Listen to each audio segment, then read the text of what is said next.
பதிலோடு ஆபத்து. Danger with a reply. கதையின் தொடக்கம். சென்னை மாலை நேரம்.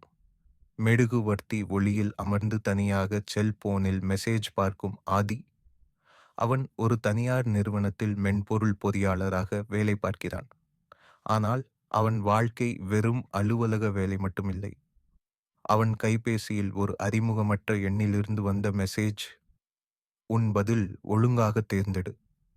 தவறான பதில் மரணத்திற்கு காரணம். முதலில் இது ஒரு விளம்பர மெசேஜ் என்று நினைத்தான். ஆனால் இன்னும் சில வினாடிகளில் அவனுடைய காதலியான சாந்திக்கு வந்த ஒரு வீடியோ அழைப்பு. அவன் அழைப்பு எடுக்க மறுபுறமும் ஒரு ரகசிய முகமூடி அணிந்த நபர். உன் பதில் எது? சரியான பதில் சொன்னால் உன் காதலி உயிருடன் இருப்பாள். தவறான பதில் சொன்னால் உன் கைகளிலேயே அவளுடைய இறுதி நிகழும். நடுங்கும் நிமிடம். ஆதி ஒருபுறம் பயப்படுகிறான், மறுபுறம் சாந்தியை காப்பாற்ற நினைக்கிறான். அதே நேரத்தில் அந்த நபர் ஒரு கேள்வி கேட்டான். 34 பேர் உள்ள கூட்டத்தில் 2 பேர் வெளியேறினால் உள்ளே எத்தனை பேர்? இது ஒரு சாதாரண கணக்கு கேள்வியாக இருக்கலாம் என்று நினைத்தான். ஆனால் அந்த நபர் ஒரு எச்சரிக்கையை தந்தான்.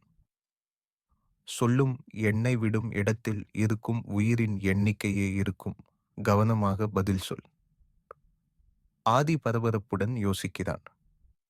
34 பேரில் 2 பேர் வெளியேறினால் 32 பேர் இருக்கிறார்கள் என்று சொல்லப் போகிறான். ஆனால் அது எந்தவிதமான சிக்கலையும் தீர்க்காது என்று புரிந்துவிட்டது. கட்டான திருப்பம். அவன் திடீரென்று ஒரு விஷயத்தை கவனிக்கிறான். அந்த கேள்வியில் அவர்கள் வெளியேறினார்கள் என்று கூறியிருக்கிறது. ஆனால் அவர்கள் இறந்து விட்டார்களா அல்லது வெளியில் சென்றார்களா? அவன் பதில் சொல்ல முனைந்தான். என் பதில் 34 பேர்தான். நிமிட நேரம் அமைதியாக இருந்தது. பிறகு அந்த நபர் சிரித்தான். நீ நிச்சயமாக வென்று விட்டாய். ஆனால் இந்த விளையாட்டு இங்கேதான் முடியாது. ஆதி. மெசேஜ் மாறியது. மறுநாள் மாலை 6 மணிக்கு அடுத்த கேள்விக்கு தயார். பழிஷ் முடிவு இல்லை, இது தொடக்கமே. ஆதி அறியாமல் ஒரு மர்மமான ஆபத்தான விளையாட்டில் சிக்கிவிட்டான். அது யாருடைய திட்டம்? அவனுக்கு என்ன காரணம்? நிச்சயமாக இது ஒரு சாதாரண கேள்வி பதில் விளையாட்டு அல்ல. இது உயிர் மரணம் தொடர்புடையது. இது யாதியின் பதில்.